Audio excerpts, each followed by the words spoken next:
What would you do if the air around you suddenly turned into an invisible killer, and you had no warning, no escape, and no time to react?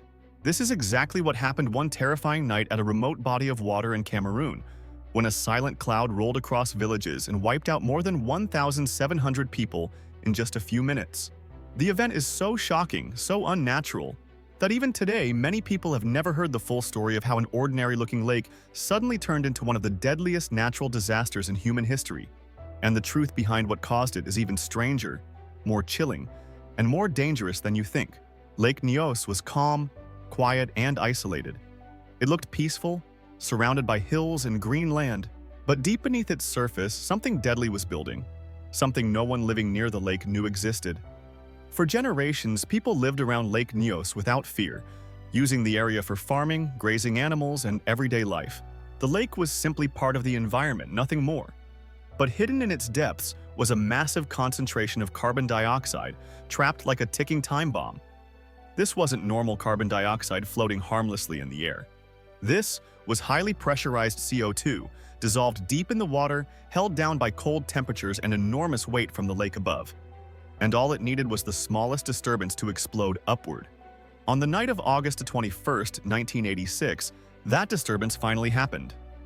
Scientists still debate the exact cause. It could have been a landslide, a small underwater tremor, or even a rise in temperature at the bottom. But whatever triggered it set off a chain reaction that unleashed the deadly gas stored for centuries. As the deep water suddenly surged upward, it brought the pressurized carbon dioxide with it. The gas expanded rapidly, like shaking a bottle of soda and then opening it. Except this bottle contained billions of cubic feet of CO2. The lake erupted violently, creating a massive burst of gas that shot into the air with unbelievable force.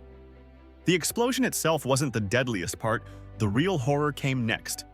The CO2 cloud spilled over the edge of the crater lake and began flowing downhill like a tidal wave. Carbon dioxide is heavier than air, so it doesn't rise, it sinks. And that single fact doomed thousands of people. As the invisible cloud rolled into villages, homes, and farms, it displaced all the oxygen. People didn't choke. They didn't panic. They didn't have time. The moment the cloud reached them, they simply collapsed, unconscious in seconds, dead in minutes. More than 1,700 people died where they stood, slept, or sat.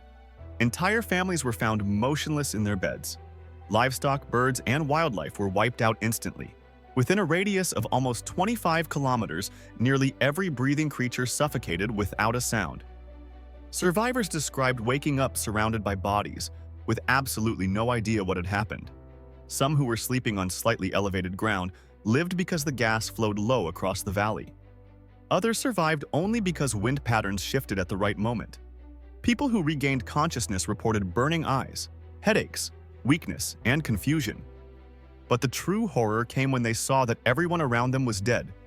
Neighbors, relatives, children, animals, everything silent.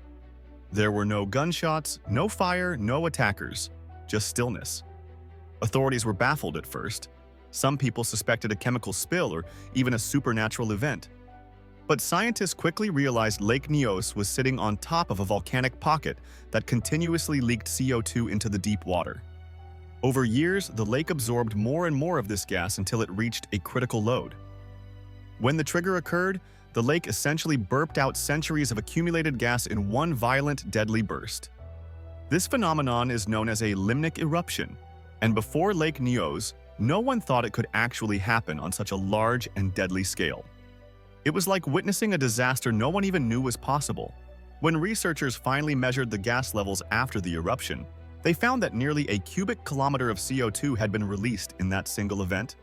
To visualize that, imagine an entire mountain range suddenly exhaling poison. It was the largest CO2 release from a lake ever recorded, and if the wind had blown in a different direction, the death toll could have been in the tens of thousands. The aftermath was devastating. Villages were abandoned, survivors were traumatized, and many refused to return, believing the lake was cursed. Bodies remained where they fell until emergency teams arrived days later, wearing protective gear and masks because even then, no one knew if the gas might return. It took months for the region to recover, and even after that, the area remained scarred, emotionally and physically. The land where the cloud rolled through became eerily quiet. Birds didn't return for weeks. Animals avoided the area. Entire communities had to rebuild their lives from scratch. Scientists knew they had to prevent this from ever happening again. They installed a degassing system, massive pipes that reached deep into the lake to slowly release CO2 in controlled amounts, preventing another sudden eruption. These pipes work by siphoning gas-rich water upward, allowing it to release CO2 gradually into the air instead of all at once. It's a simple idea, but it took years of research and engineering to make it safe. Even today, Lake Nyos is carefully monitored because the volcanic pocket beneath it continues to release CO2. Without the degassing system, the lake could become dangerous again. There's another twist. Lake Nyos isn't the only lake like this. Nearby Lake Manun erupted in a similar way in 1984, killing dozens of people. And there are lakes in Rwanda and the Democratic Republic of Congo that contain even more CO2. Lake Kivu, for example, holds enough gas to threaten more than 2 million people if it ever exploded. That lake is also monitored constantly because scientists know what can happen when CO2 builds up unchecked beneath the surface. The Lake Nyos disaster serves as a terrifying reminder that the Earth can still surprise us. A place that looks harmless can hide forces powerful enough to change life in an instant. And what makes this story even more unsettling is how quiet the disaster was. No ash clouds, no earthquakes, no flames. Just an invisible wave of gas moving silently through the night, taking lives before anyone knew something was wrong. Even decades later, the story of Lake Nyos remains one of the strangest and most chilling natural disasters ever recorded. A reminder that not all threats come with warning signs, and not all danger is visible. Lakes like Nyos show how complex and unpredictable our planet can be, and how much there is still left to understand beneath the surface of places we think we know. The legacy of Lake Nyos is not just in the lives lost, but in the awareness it created. Because of this disaster, scientists now monitor gas levels in lakes around the world. New technologies, early warning systems, and degassing equipment exist because of what happened in Cameroon that night. But even with all these improvements, experts still worry.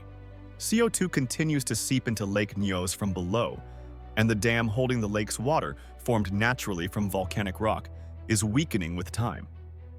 If it collapses, not only could water flood the surrounding villages, but the disturbance might release more trapped gas. That's why Lake Nyos remains one of the most closely watched natural sights on the planet. A silent cloud from a quiet lake changed the lives of thousands of people in minutes. And even today, the world is still learning from that one night. If you want more shocking real stories like this, make sure you subscribe.